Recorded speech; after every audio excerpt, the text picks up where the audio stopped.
Solihull Moors this weekend, a team at the other end of the table. How do you plan to attack them? Pretty much the same as what we did the other night. I feel we have to get on the front foot like we did the second half against Dagenham. For me, if we do that, I think we can cause them problems. Just watch the footage then of their game against Leyton Orient, and I see that Leyton Orient utilised the ball very well, shifted it with a purpose. So that's going to be very much about our game plan, having an energy and a tempo to us to try and exploit where we think their weaknesses are. How do you think Solihull Moors are going to come to this game and play? They're going to want 3 points. He's brought a whole load of new recruits in this year from the level below, but he knows what that's about and he knows their credentials and what he'll expect from them. So they want 3 points as much as we want 3 points. We want to get off on a win to try and get us our first on the board, and likewise they do. They didn't play against Chester on the first day of the season, but they then faced Leyton Orient on Tuesday, and unfortunately not to win, but I can imagine they're going to come in and try and get all 3 points. A lot of Liam McDonald's signings this summer are quite unknown to the league, but they're all of them the majority of them have played under him before. How does this benefit the side? Us or them? Them. I feel that he's recruited boys that he knows. He was at Hednesford last year, or the year before last, where he knows the level. You look at the calibre of people that have come out of that level, gone on. Omar Bagel, the boy that went from Solihull to Grimsby and into Wigan. So he'll know the calibre of personnel within that level.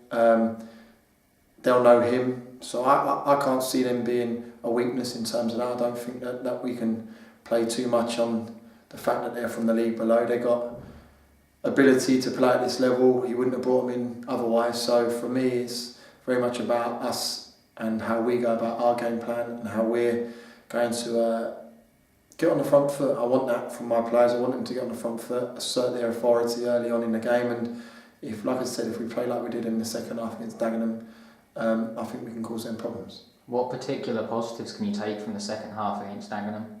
We watched the DVD this morning. Only about 10-15 minute clip, but just to show where I felt the boys played ever so well, just to give them a little bit more of a belief. We was camped in their second half, and I felt that Grant Smith didn't really have much to do second half, and I need more of the same. You look at the calibre of personnel we have within our ranks. I felt Bruno Andrade was phenomenal on the night. He needs to go back to back with games like that and become more consistent.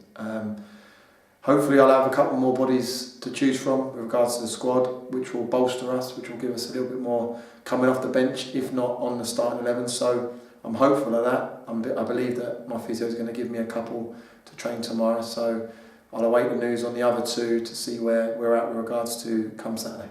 How does having such an extensive injury list affect you this early in the season? It does affect us, obviously, because we run with a small squad. We've been like that ever since I've been here. We've always run with 15, 16 man, bit of quality. So injuries and suspensions are going to cost us. And at the minute, obviously, I'm sitting with 4 out. I'm hopeful that, like I said, I get 50% of them back on Saturday. Minimum, that is. Hopeful of a third, but I'll push my physio to see if I can do that. But you look at the performance on Tuesday evening, the boys that come in, Ryan Johnson, Tom Champ, filtered back into the back line. So for me, we have quality across the board. I just want more of a headache come Saturday, come Friday evening especially, so that at least when I look behind me I can change it and try and affect it if we are chasing a game. It's been perhaps poor starts that have hurt us so far. How do you start in the first half like you did the second half? That's something that we've addressed, that's something that we've spoken about.